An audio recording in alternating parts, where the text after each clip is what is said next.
नमस्कार दोस्तों, आप तक मिथिला न्यूज़ में स्वागत है। और मैं अभी सदर हॉस्पिटल मधुबनी में उपस्थित हूँ।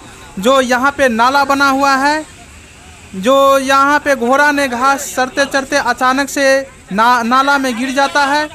जो यहाँ पे स्थानीय लोगों सब मिल करके इस घोड़ा को निकालने का प्रयास करते हैं और किस प्रकार से निकालते हैं, आप लोग इस चैनल के माध्यम से आप लोग देखते रहिए।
ले ले